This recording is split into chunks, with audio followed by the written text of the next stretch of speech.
kepala, sabar aja menerimanya, masuk surga loh. Gitu. Makanya orang sakit kepala jangan dianggap sepele. Orang sakit kepala itu salah satu sakit yang sering dialami oleh Rasulullah. Ya, Rasulullah tuh sering sakit kepala. Kalau kita sabar menjalani penyakit sakit kepala, ya, sabar di sini bukan berarti nerima sakit kepala doang ya. Sabar di sini maksudnya apa? Kalau Rasulullah kan karena ujian. Nah, kalau kita karena teguran lah minimal. Jangan sampai karena azab. Adanya sakit kepala, apa jenis penyakitnya? Ada vertigo, ada migrain, ada sumbatan saraf, dan lain sebagainya. Itu kan bisa dijelaskan secara medis.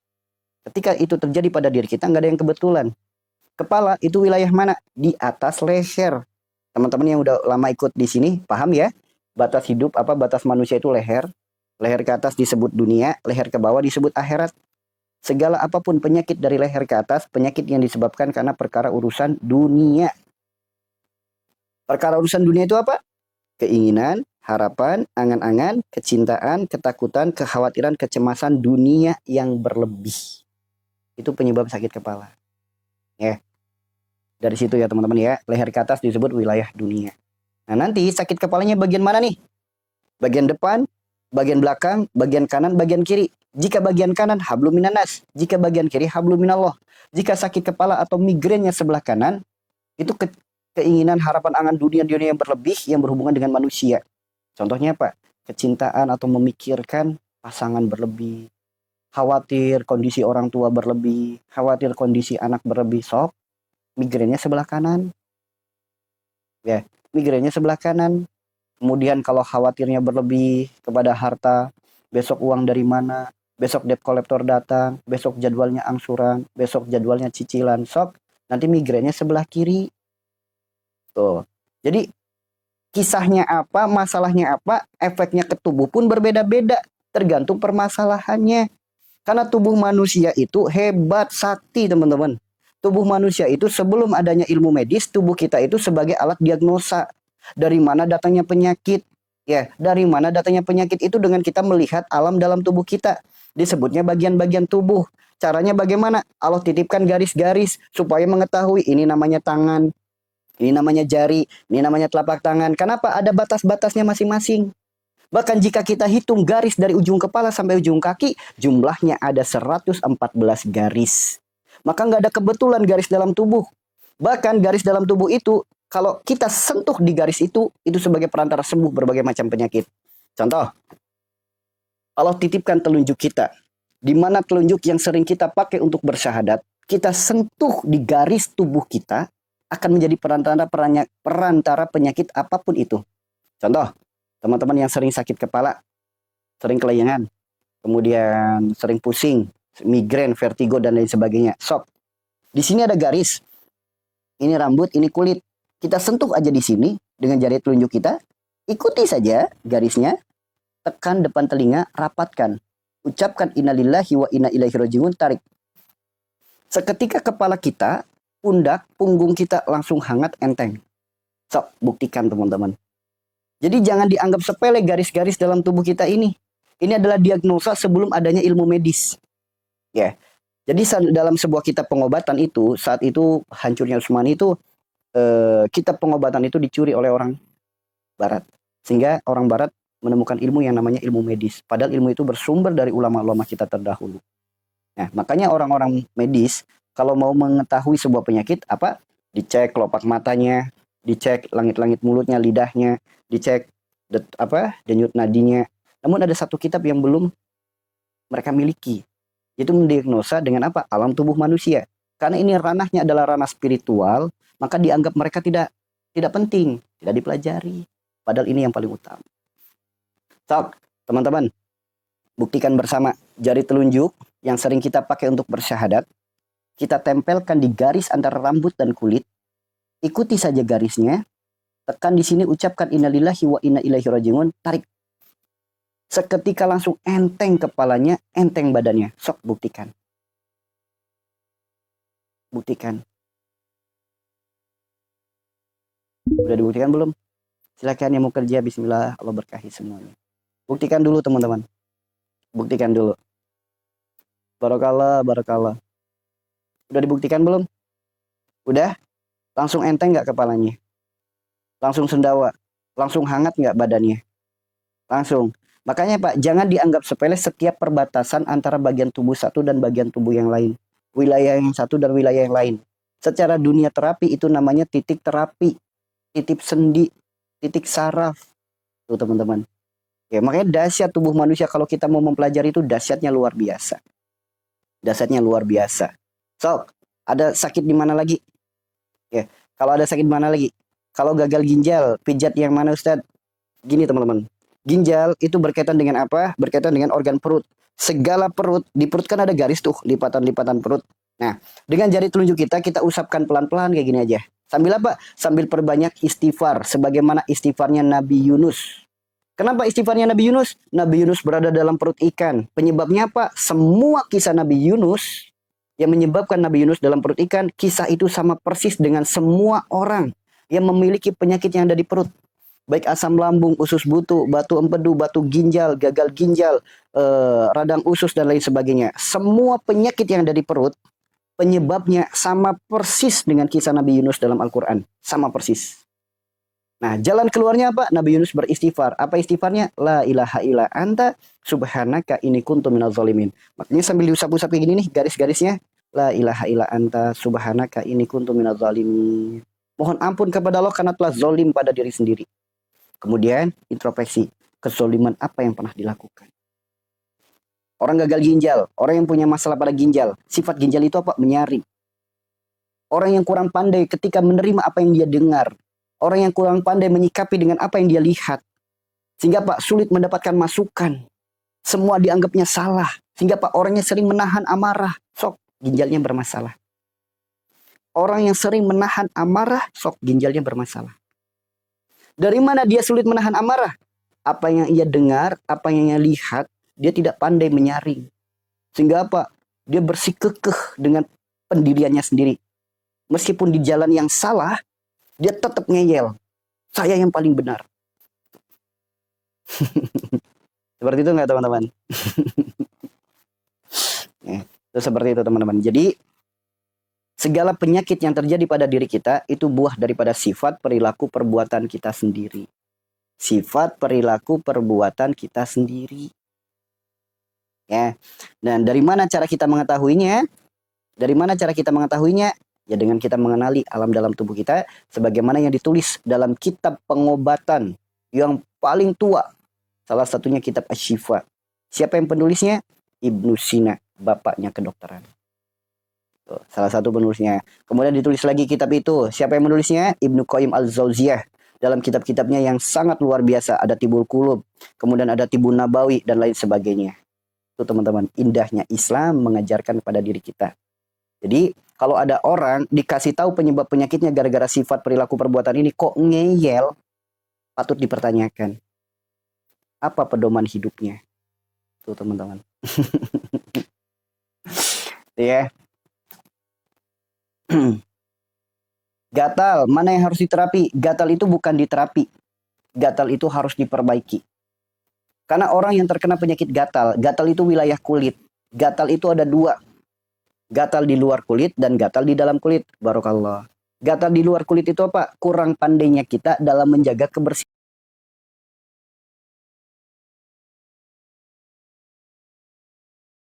diri.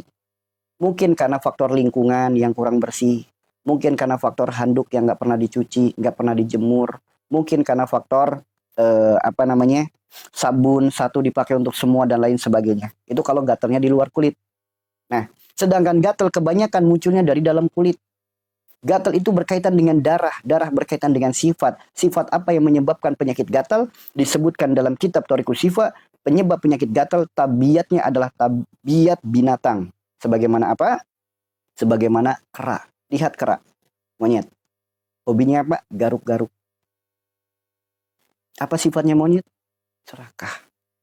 Orang yang memiliki sifat serakah pasti akan muncul penyakit gatal-gatal dalam tubuhnya. Serakah. Serakah nggak usah tersinggung dulu guys. Nggak usah tersinggung dulu. Serakah itu contoh. Makan ada lauk satu piring. Dipakai satu keluarga. Ngambil lauknya paling banyak. Serakah nggak? Serakah. Contoh lagi. Dapat warisan udah dibagi sesuai dengan hukum yang ada. Minta lagi punya saudaranya, digrogotin lagi punya saudaranya. Serakah nggak? Serakah. Kemudian, lampu merah nih teman-teman. Padahal lampunya merah. Wah, dia karena merasa lagi buru-buru, diterjang lampu merahnya. Sifat serakah nggak? Serakah teman-teman. Bukan haknya, direnggut. Contoh lagi teman-teman. Contoh lagi.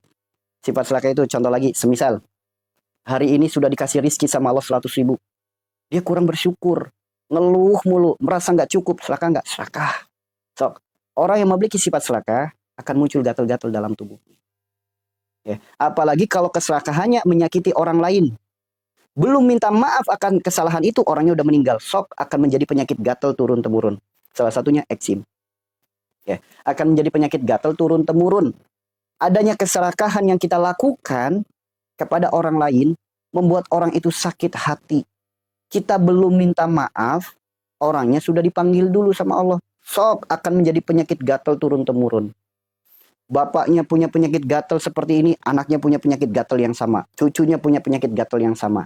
Dari mana penyebabnya? Keserakahan yang menyakiti hati orang lain, orang yang masih marah, orang yang masih menyimpan apa namanya? Menyimpan bukan kebencian, orangnya masih menyimpan dendam itu, kitanya belum minta maaf, orangnya udah mati duluan. Sok, gatalnya turun temurun. Gatalnya turun temurun. Makanya hati-hati dengan sifat serakah. Ada pedagang sama-sama jualannya sama. Dijelek-jelekin. Sok, supaya Pak dagangan dia paling laris. Apalagi yang jelas-jelas melakukan kemusyrikan menjatuhkan pedagang lain. Sok, akan muncul penyakit turun-temurun, teman-teman. Akan muncul penyakit turun-temurun. Sederhana saja. Perkara warisan. Seorang kakak dan adik. Kemudian apa? Ada salah satu yang serakah. Keserakahannya membuat rusak silaturahim. Bahkan sampai berlarut-larut itu silaturahimnya nggak diperbaiki. Sampai akhirnya salah satu di antara mereka meninggal. Sok, yang masih hidup pasti muncul gatal sampai ke anak keturunannya. Pasti teman-teman. Ya. Makanya seperti itu. Hati-hati ya teman-teman ya. Segala penyakit kita berkaitan dengan sifat perilaku perbuatan kita. Ya, bagi teman-teman yang mengalami penyakit ini, begitu mendengarkan nasihat ini, pasti langsung mengiyakan. Ya. Karena indahnya Islam itu seperti itu teman-teman. Islam itu agama yang bukan hanya sebatas memerintahkan untuk ibadah saja. Segala permasalahan hidup kita ada solusinya sesuai dengan tuntunan agama. Bahkan ilmunya disebutkan dan lain sebagainya. Tuh, indahnya seperti itu. Tuh. Kan banyak nih yang langsung testimoni ya. Oh benar nih adik saya. Oh benar nih orang saya. Oh ini. Kan seperti itu. Ya. Kemudian kalau diabetes, segala penyakit yang berkaitan dengan darah, penyakit yang berkaitan dengan sifat orangnya. Pokoknya segala penyakit berkaitan dengan darah, darah tinggi, darah rendah, diabetes, kolesterol, asam urat, rematik, kemudian kanker darah, autoimun, dan lain sebagainya. Segala penyakit yang berkaitan dengan darah, penyakit yang berkaitan dengan sifat orangnya. Jika penyebabnya sifat, maka tidak akan sembuh hanya dengan obat kimia atau herbal, terapi, dan lain sebagainya. Nggak akan sembuh. Misal orang diabetes hanya mengandalkan suntik insulin, nggak akan sembuh teman-teman. Nggak akan. Kenapa nggak akan? Maaf, bukan saya mendahului takdir ya. Bukan. Karena Allah sendiri yang berfirman, Ya ayyuhalladzina amanu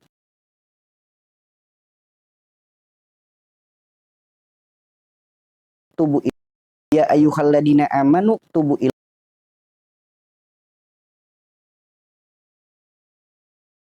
ilallahi. Ya. Penyakit yang berkaitan dengan darah. Tadi darah tinggi udah, darah rendah udah. Sekarang ada pertanyaan gula darah. Orang yang terkena penyakit gula darah, secara medis pankreasnya rusak. Sehingga apa? Menghasilkan insulin berlebih. Sehingga kadar gulanya jadi nggak teratur, nggak kekontrol. Namun sangat disayangkan orang yang terkena penyakit gula justru malah menyalahkan nasi putih, menyalahkan manis-manis. Itu yang disalahkan. Bagi siapapun yang terkena penyakit gula, andaikan Anda masih menyalahkan makanan, masih bermusuhan dengan rasa, sampai kapanpun Anda tidak akan sembuh penyakitnya. Kenapa saya katakan tidak akan sembuh? Bagaimana mungkin orang yang memiliki prasangka buruk,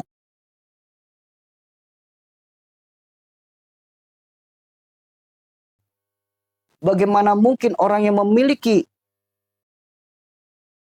akan lembut? Ingat, Prasangka buruk itu penyakit hati.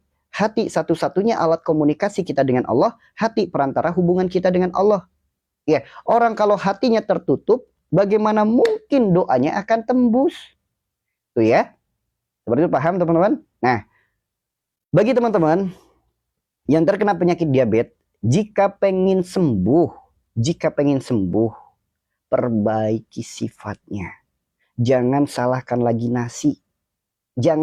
lagi nasi. Sok, nasi. Allah berfirman, Robbana ma khalaqta hada batila. Tidak ada satupun yang Allah ciptakan sia-sia. Kemudian Allah berfirman, Allah ciptakan langit bumi beserta isinya untuk bertasbih. Seluruh makhluk ciptaan Allah bertasbih kepada Allah setiap saat. Yang jadi pertanyaan, orang yang menuduh nasi sebagai penyebab penyakit gula, apakah tasbih setiap saat sama Allah? Harusnya malu. Ya, harusnya malu. Ya, nasi setiap saat bertasbih kepada Allah. Ada manusia kagak pernah tasbih, nyalahin makhluk yang bertasbih sebagai penyebab penyakit. Padahal Allah sudah berfirman, Robbana ma khalaqta hada batila. Andaikan nasi penyebab penyakit diabetes, orang seluruh Indonesia makannya nasi. Apalagi orang pekerja keras nih. Nasinya lebih banyak daripada orang pada umumnya. Harusnya mereka yang terkena gula duluan, andaikan nasi penyebabnya. Tapi kenapa tidak? Kenapa hanya orang-orang tertentu saja yang terkena penyakit diabetes? Yuk, yang masih menyalahkan nasi, coba renungkan. Si itu berontak kepada Allah. Ya Allah, apakah dengan tujuan ini Engkau ciptakan hamba?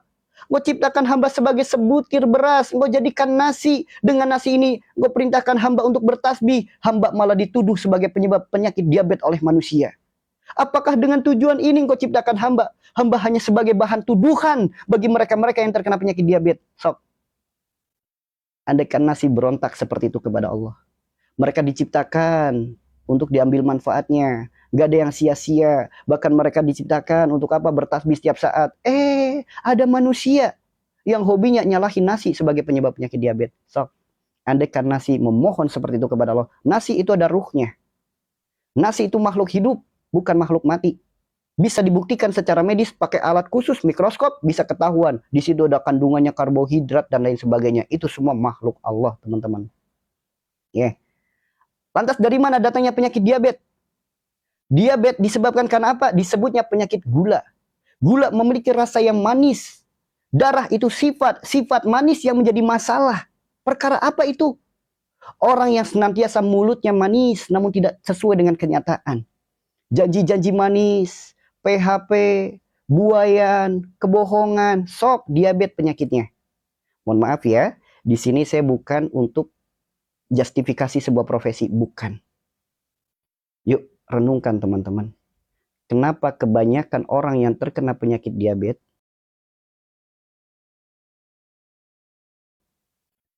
kebanyakan adalah pedagang, marketing, guru, orang yang berkecimpung di dunia politik dan bisnis. Dan kenapa kebanyakan yang terkena penyakit diabetes orang yang suka ngelawak? Top. Bagaimana tidak orang yang para pedagang tidak terkena diabetes? Karena kenyataannya tak seindah ucapannya tak seindah kenyataannya. Ibu, ini harganya berapa? 100.000. 80 ya? Jangan. Modalnya aja belum cukup. Andaikan dia jujur, aman. Andaikan dia bohong, sok diabetes. Ayo, dengan Anda bergabung membeli produk kami, Anda akan mendapatkan ini, itu, dan lain sebagainya. Dianya sendiri belum membuktikan. Sok. Orang yang, maaf ya, orang yang suka janji-janji manis, PHP. Cup, nak, diem ya, nanti beli permen. Anaknya diem, kagak dibeliin permennya. Sok. Coba renungkan. Yuk, bukan di sini kita bukan untuk bukan untuk mencari kesalahan orang lain. Coba yuk, teman-teman punya saudara, punya keluarga atau dirinya sendiri yang terkena penyakit diabetes. Anda pedagang bukan? Marketing bukan? Guru bukan? Berkecimpung di dunia politik dan bisnis enggak? Atau orang yang hobinya ngelawak enggak? Sok. Pedagang, marketing banyak yang terkena penyakit diabetes. Jeruk 1 kilo 10.000. Begitu kita datang, ternyata di bawah angka 1 ada strip 2. Ternyata setengah kilo. Orang yang dagangnya seperti itu belum dagang saja udah niat curang. udah niat tidak baik. Sok, teman-teman. Sok, teman-teman. Ya, jadi orang yang ucapannya tidak sesuai dengan kenyataan, banyak janji-janji manis, banyak ucapan-ucapan manis, itu akan terkena penyakit itu, teman-teman. Kemudian, lihat kenapa banyak guru terkena penyakit diabetes. Karena guru itu seharusnya digugu ditiru, bukan jarkoni. Pinter ngajar nggak bisa ngejalani, pinter ngajar nggak bisa mencontohkan. Ya, seperti itu ya. Nah, kenapa seperti itu? Ya itulah sifatnya, penyebab diabetesnya. Bilang anak didiknya, jadilah anak yang berbakti pada orang tua. Sama orang tua sendiri nggak akur. Bilang ke anak didiknya, jadilah orang yang suka gotong royong. Ada kerja bakti lingkungan nggak pernah ikut. Sok. Ya, teman-teman, mohon sikapi bahasa ini dengan bijak ya. Ketika saya menyampaikan kebanyakan, berarti tidak semua. Mohon teman-teman sikapi segala apa yang saya sampaikan dengan bijak. Karena menuruti segala keinginan semua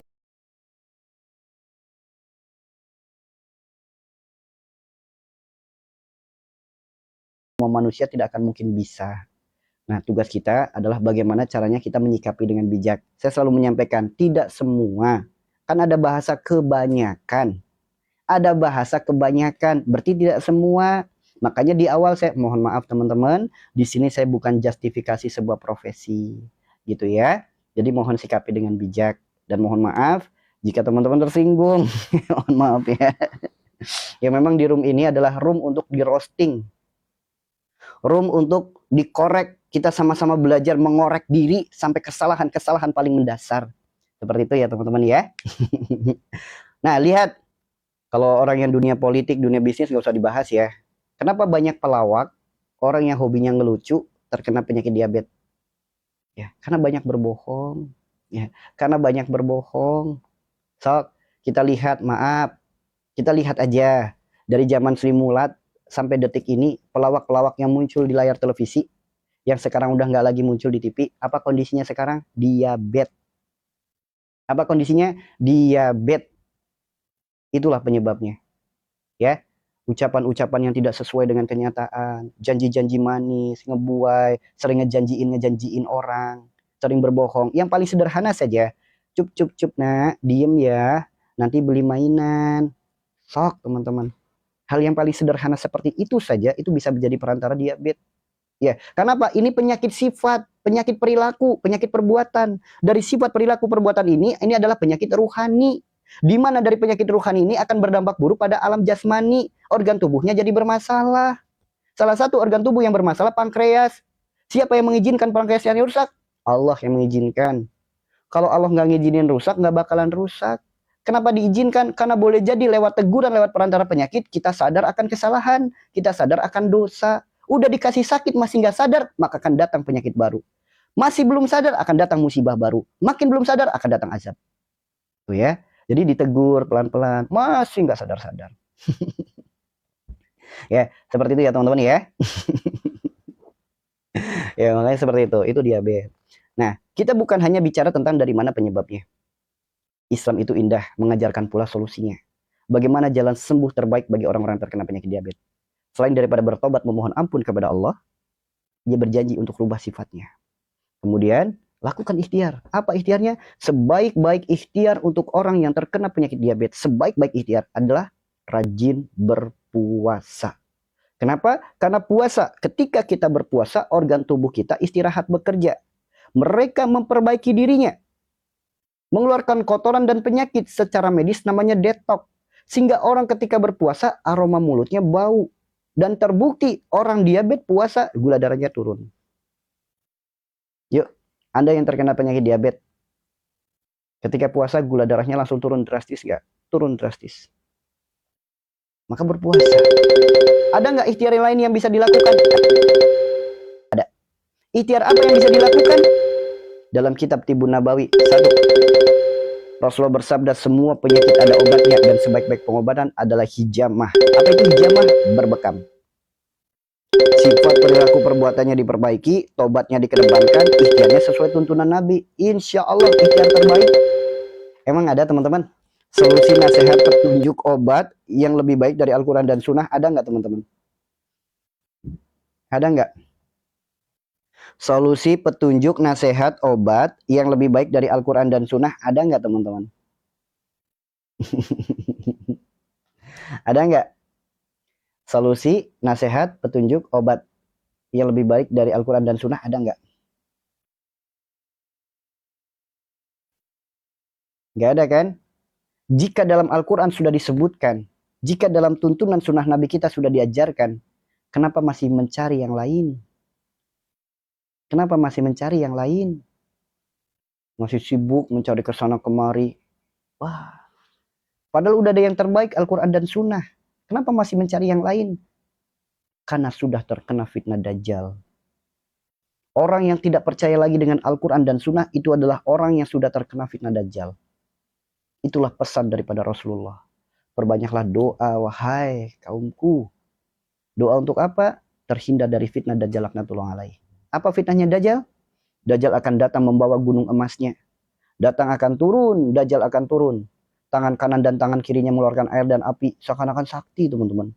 Datang ke orang sakti, sekali disentuh kesetrum. Nyarinya yang kayak gituan. Nyarinya yang kayak gituan. Seakan-akan orang itu sakti. Nyentuh seseorang nyetrum, nyentuh orang seseorang. Ya, yang dicari kayak gituan. Kemudian, Dajjal bisa menyembuhkan penyakit. Bahkan bisa menghidupkan orang yang mati. Ya, ada orang menjanjikan penyakit ini sembuh sama saya. Bisa dipindahkan ke kambing, ke telur. Yang kayak gituan dipercaya. Itu sudah terkena fitnah Dajjal. Ya, itu sudah terkena fitnah Dajjal. Apalagi apa? Menghidupkan orang mati. Minta-minta sama orang mati. Sok. Sok. Hati-hati. Hayu, hidup itu butuh kewarasan, butuh keelingan. Jangan sampai kita hidup tidak waras dan tidak eling. Yuk, diganti yuk. Ya, seperti itu ya teman-teman ya. Jadi apa ya? Pokoknya kalau kita menjemput sembuh itu dengan 3 perkara. Pertama, lakukan ikhtiar selagi tidak keluar dari syariat agama, kerjakan. Contoh, medis dan alternatif. Kita ikhtiar ke medis, silakan ke dokter, ke puskesmas, kemanapun silakan. Alternatif silakan, selagi tidak keluar dari syariat agama. Dan yang paling penting adalah apa? Spiritual, yaitu antara hubungan kita dengan Allah. Maka 3 perkara ini, medis, alternatif, spiritual, kemas jadi satu, itu salah satu ikhtiar terbaik sesuai tuntunan Al-Quran dan Sunnah. Ya, namun kalau datangnya ke paranormal, datangnya ke supranatural, jangan deh, jangan. Itu bukan jalan, bukan. Apalagi yang menjanjikan penyakit sembuh instan, jangan ya. Mie instan saja nggak bisa langsung dimakan, harus dibuka dulu plastiknya, harus direbus dulu, berproses, ya, dikasih bumbu, nunggu agak dingin baru dimakan. Itu mie instan. Ada orang pengen nawarin sembuh instan. Dah, Fir'aun manusia paling sombong, kesombongannya diabadikan dalam Al-Quran saja, bahkan mengaku dirinya Tuhan, namun tidak pernah mengaku menyembuhkan penyakit, tidak pernah mengaku bisa memindahkan penyakit. Itu sesombong-sombongnya Fir'aun, gak pernah ngaku kayak gitu. Nah ini ada orang akhir zaman, sombongnya lebih sombong dari Fir'aun. Sakit hak prerogatif Allah, bilangnya sakit kamu aku pindahkan ke kambing. Ya salam. Sakit kamu aku pindahin ke telur. Fir'aun yang sombong aja gak pernah kayak gitu teman-teman. Ya, ini ada orang akhir zaman pakai udeng-udeng, pakai sorban, pakai apa, pindah penyakit ke telur, pindah penyakit ke kelapa. Dah, jangan percaya gitu-gitu teman-teman. Fir'aun yang maha sombong saja bahasanya ini, manusia yang paling sombong saja, gak pernah ngaku dirinya bisa mindahin penyakit. Lah, umat akhir zaman ternyata sombongnya lebih sombong daripada Fir'aun. Nauzubillah. Ya. Sok mangga, Kusmawati, sok mangga. Ya. Mengapa bisa terkena sakit hernia dan apa solusinya? Yang terbaik Ustadz, Masya Allah, pertanyaan yang sangat bagus teman-teman. Ya, satu, orang yang terkena penyakit hernia, bukan hanya hernia saja sih teman-teman ya. Bagi laki-laki ada yang tidur nggak bangun-bangun, ada yang encer, ada juga yang baru ketok pintu, baru salam, baru masuk, langsung pamit keluar, buru-buru keluar. Itu Tuh, yang laki-laki ya. Paham ya maksudnya ya? Ada lagi perempuan head tidak lancar, headnya sakit, headnya sampai bed rest, ada miom, ada kista, ada ISK, ada kandung kemih bermasalah, kanker serviks, penebalan dinding rahim, ada keputihan, bau dan gatal. Intinya segala penyakit yang ada di wilayah itu, baik laki-laki dan perempuan, apapun jenis penyakitnya, apapun ya, ini disebutnya wilayah Nabi Lut. Lihat kisah Nabi Lut alaihissalam, kisahnya dalam Al-Quran. Apa yang dihadapi Nabi Lut? Nabi Lut menghadapi kaum yang memiliki kecintaan berlebih. Jika dalam hidup kita ada kecintaan berlebih kepada harta kita, tahta kita, keluarga kita, apapun yang Allah titipkan dalam hidup kita, ada kecintaan berlebih, pasti akan ada muncul penyakit di wilayah itu. Lantas bagaimana jalan sembuhnya? Memohon ampun kepada Allah akan adanya kecintaan berlebih, baik kepada harta benda, kepada keluarga, kepada binatang peliharaan, kepada tanahnya, kepada apapun. Ininya kecintaan berlebih kepada dunia, tundukin semuanya. Mohon ampun kepada Allah. Nah, setelah itu, teman-teman bisa lakukan ikhtiar. Apa ikhtiarnya? Sok buka di profil saya, cari terapi duduk. Cari terapi duduk, praktekin terapi duduk itu. Saya tanya teman-teman yang sudah lama bergabung di room ini, yang dulu punya masalah, yang perempuan, keputihan, bau, gatel, kanker serviks, penebalan dinding rahim, head tidak lancar, headnya sakit, ISK, kandung kemih, miom, kista. Yang laki-laki ada lemas syahwat, mani encer, kemudian tidur nggak bangun-bangun, kemudian ada lagi yang hernia dan lain sebagainya. Sob, begitu mengikuti saran dan nasihatnya, menjalankan terapinya dengan kesadaran akan dosa-dosanya, yang udah sembuh ada di sini teman-teman. Yang udah sembuh ada di sini. Yang udah sembuh ada di sini. Yang headnya udah nggak sakit lagi ada. Yang kemutihannya udah sembuh ada. Hernianya udah sembuh ada. Ada nggak yang sudah masuk di room ini? Yang lama-lama, yang sudah mempraktekkan. Ada nggak? Yang headnya dulu harus bed rest, sekarang nggak. Yang keputihan sekarang udah sembuh. Yang tidur nggak bangun-bangun, sekarang udah bisa bangun.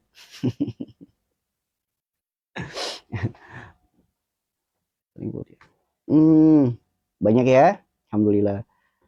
Trimurti, sudah 15 tahun belum punya keturunan, sering keputihan juga. Bisa ya, insya Allah. Kemarin ada nih, saya pernah menangani orang yang belum punya keturunan, itu rekor itu di usia 22 tahun pernikahan. Ternyata kemarin ada lagi 25 tahun pernikahan, belum punya keturunan. Nah, orangnya datang ke tempat kami, subhanallah teman-teman. Begitu ikuti saran dan nasihatnya, kemudian orangnya mempraktekkan, karena ada program hamil di tempat kami itu 2 bulan. Programnya itu 2 bulan. Selama 2 bulan ini, apa yang jadi sarannya, apa dan nasihatnya, kerjakan rutin selama 2 bulan. Subhanallah teman-teman. Yang 22 tahun, alhamdulillah. Anaknya sekarang mungkin udah 2 tahunan, hampir 3 tahun mungkin.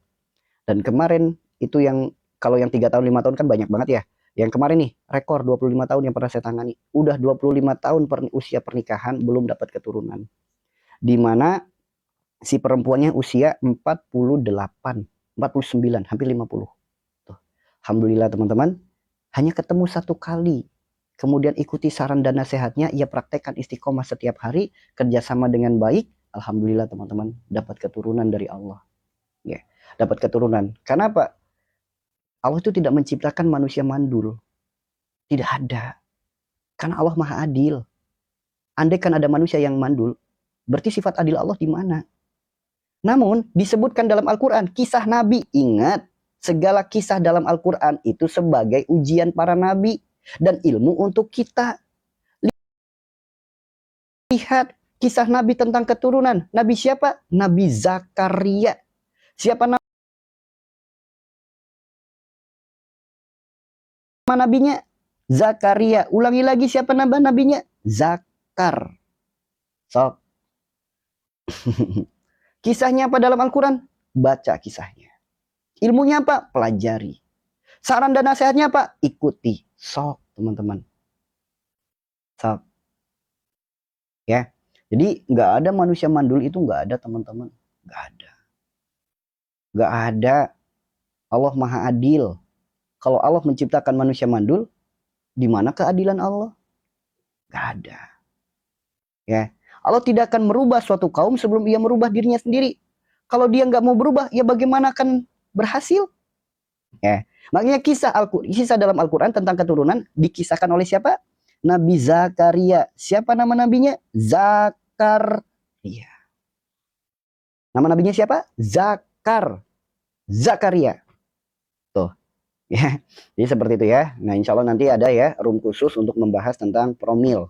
Ada room khusus membahas tentang promil. Kalau dulu saya membuka pelatihannya secara online, sekarang enggak. Sekarang enggak, saya lebih memilih untuk offline. Siapa yang butuh silakan.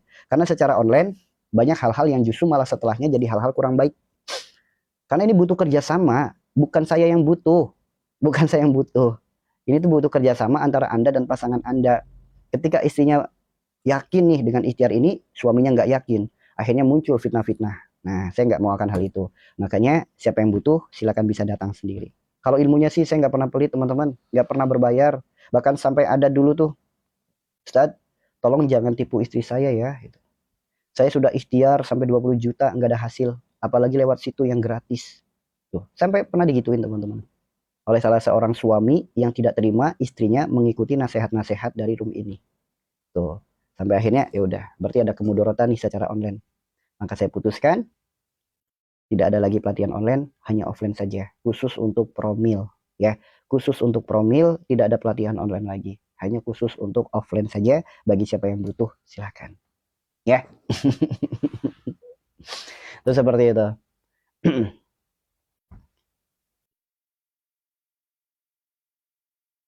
Ustaz, anak perempuan sudah umur 32 tahun, belum pernah datang head sama sekali. Ya bisa diikhtiarkan. Bahkan kemarin juga ada tuh, tapi belum sampai 32, 27 kalau nggak salah. Selama 27 tahun dari kecil nggak pernah head. Di saat menikah juga belum punya keturunan, padahal udah 4 tahun nikah saat itu. Kemudian datang ikhtiar ke tempat kami, alhamdulillah. Begitu ngikutin ikhtiarnya, alhamdulillah sekarang head. Bahkan lancar headnya, tiap bulan rutin. Cuma kayaknya belum tahu nih udah hamil apa belum, saya belum tahu. Cuma untuk headnya udah. Ya.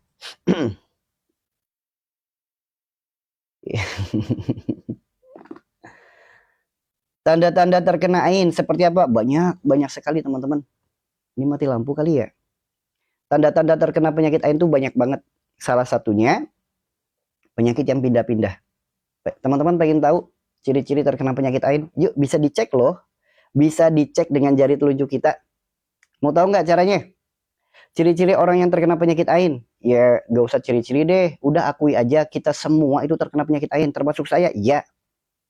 Saya juga tidak bisa membebaskan diri saya dari penyakit ain. Karena penyakit ain itu datangnya bukan dari diri kita. Penyakit ain itu datangnya dari hasad dan hasut orang lain. Apakah kita bisa mencegah orang lain tidak hasad ke kita? Apakah kita bisa mencegah orang lain tidak hasut-hasut kepada kita? Gak bisa. Makanya Pak, akui deh, kita semua itu terkena penyakit ain. Akui saja. Termasuk saya? Iya. Termasuk saya. Ya, semua manusia itu terkena penyakit ain. Ya, makanya jangan merasa, oh saya mah gak terkena penyakit ain. Semua. Karena penyakit ain itu datangnya dari hasad seseorang dan hasutnya seseorang. Dan yang lebih bahayanya lagi, takjubnya seseorang. Itu lebih bahaya lagi. Apakah kita bisa mencegahnya? Nggak bisa. Apakah kita bisa mengendalikannya? Nggak bisa. Maka apa? Semua di antara kita terkena penyakit ain. Semua. Ya, ciri-cirinya bagaimana? Dilihat. Jika perempuan terkena penyakit ain, titik penyakit ainnya paling parah itu apa? Ketika sudah muncul, maaf ya teman-teman ya, keputihan yang nggak sembuh-sembuh. Bau yang tidak sedap di wilayah itu ciri-ciri penyakit ain yang sudah parah bagi perempuan. Bagi laki-laki pun sama. Kenapa sih penyakit ain ciri-cirinya selalu dikaitkan dengan wilayah itu? Karena apa? Efek daripada ain itu pintar. Makhluknya yang menjadi perantara penyakit ain itu pintar. Dia bersembunyi di titik yang nggak bisa disentuh oleh terapis, oleh peruqyah. Itu nggak boleh disentuh. Makanya Pak, mereka bersemayamnya di situ. Sehingga sok, gini teman-teman, sederhana saja. Kita duduk bersila, nggak usah bersila deh, telapak kaki sama-sama seperti ini. Jari telunjuk di atas, ini lutut nih. Nah ini paha. Segini aja ditekan. Jika ada yang merasakan sakit, geli, sok, itu ciri-cirinya. Ya, mungkin teman-teman pernah melihat di saat saya live pengobatan, orang disentuh dikit aja pahanya, langsung jengkelitan. Sok, teman-teman lututnya kayak gini nih. Ya, kemudian tekan nih otot besar yang di paha, ditekan aja. Kalau teman-teman langsung merasakan geli, ngilu, sakit, itu ciri-cirinya. Semakin geli, semakin ngilu, semakin sakit, makin apa bahasanya, makin berat, apa besar atau banyak mungkin. Nah, lihat lagi garis dalam tubuh kita, sentuh dengan jari telunjuk kita. Contoh garis yang mana? Nih, ini ada garis antara tangan kanan apa tangan kulit gelap dan kulit tipis. Di sini kan ada garisnya nih. Sok teman-teman lihat yang kulitnya sawo agak matang mungkin kelihatan di sini garisnya. Nah, di sini kan ada garis. Nah, garisnya sentuh dengan jari telunjuk kita. Tekan, ikuti garisnya. Jika nyetrum, jari-jari kita langsung nyetrum, itu ciri-cirinya. Ya, ini kan ada garis nih antara kulit tebal dan kulit tipis, gelap dan putih. Garis ini kita tekan nih, kita giniin dalamnya. Jika jari kita ujungnya berasa kesetrum, itu ciri-cirinya. Ya, itu ciri-cirinya. Kemudian bagaimana, lihat lagi. Sok, lihat garis yang memisahkan antara depan dan belakang. Di sini ada garis, teman-teman. Ini kulit tebal, ini kulit tipis. Ini agak gelap, ini agak putih. Garis ini tekan. Geli dan ngilu itu salah satunya. Karena geli dan ngilu dalam kitab Thariqus Syifa itu bukan tanpa sebab, teman-teman. Karena adanya sifat perilaku perbuatan yang menjadikan tabiat. Tuh. Bagaimana cara sembuhnya? Berlindung kepada Allah. Hanya itu saja, teman-teman. Berlindung kepada Allah. Untuk mengeluarkannya, dalam kitab Tibun Nabawi ada salah satunya, bisa lewat perantara muntah, bisa lewat perantara ruqyah, bisa lewat perantara bekam, bahkan bisa perantara lewat buang angin, buang air besar, bisa. Tuh. Jadi kalau cara sembuhnya banyak cara sembuhnya. Itu seperti itu ya. Jadi itulah penyakit ain. Kita nggak mungkin bisa terhindar dari penyakit itu, nggak mungkin bisa. Nggak mungkin bisa. Semua di antara kita terkena penyakit itu, semua. Ya. Nanti efek buruknya apa? Efek buruknya badan itu sering demam. Salah satunya, badan jadi sering demam, badan jadi sering ngedrop. Makanya yuk hati-hati, jangan suka ngeluh deh. Bahagia jangan berlebih, sedih jangan berlebih. Bahagia berlebih, apa-apa update status, sok nanti muncul penyakit itu. Kemudian ngeluh berlebih, bikin orang sebel, sok nanti penyakitnya itu. Makanya Pak, sok mohon maaf ya, orang yang ketika sakit sering ngeluh, sok pasti penyakitnya sulit sembuh. Karena ngeluh itu bahkan Rasulullah sampai bersabda, jika engkau mendengar rintihan keledai, tutuplah telingamu. Jika engkau mendengar suara yang berkokok, perbanyaklah doamu. Rintihan keledai, keledai adalah simbol daripada kebodohan. Rintihan itu keluh kesah. Orang ngeluh itu bikin penyakit bagi orang lain, bikin penyakit makin parah untuk dirinya. Sok, mohon maaf ya, teman-teman yang punya penyakit asam lambung, penyakit GERD, panic attack, anxiety, yang setiap hari diisi dengan keluh kesah, sok, makin terpuruk nggak penyakitnya, makin kurus nggak badannya, makin pucat nggak badannya, sering nggak badan ngedrop keluar keringat dingin berlebih, sering nggak? Sok, teman-teman yang terkena penyakit asam lambung, penyakit GERD, panic attack, dan anxiety, sok, saya tanya teman-teman, sering ngedrop, penyakitnya sering pindah-pindah, hari ini sakit kepala, besok sakit di leher, sok, besok lagi sakit dada, besok lagi sakit perut, sok, sering nggak ngalamin itu? Ya, makanya apa? Ternyata ngeluh kita bisa jadi hasadnya seseorang, hasutnya seseorang. Ih, udah deh, jangan mau deketin dia. Soalnya dia mah pola pikirnya aneh, segala apa ditakutin, segala apa diprasangkai, ngeluh mulu tiap hari, males saya ketemu dia, sok. Bikin orang seperti itu, akhirnya muncul penyakit ain pada diri kita. Ya, ya seperti itu ya, hati-hati makanya. Nah ini ya, teman-teman yang sudah mengikuti room ini, akhirnya jadi makin terbuka ya. Karena setiap ininya tuh semuanya terbukti teman-teman. Itulah indahnya agama kita. Setiap ilmunya, setiap petunjuknya, baik dalam Al-Quran dan Sunnah Nabi kita, semuanya terbukti. Semuanya terbukti. Semuanya, tanpa terkecuali. Ya, ya maka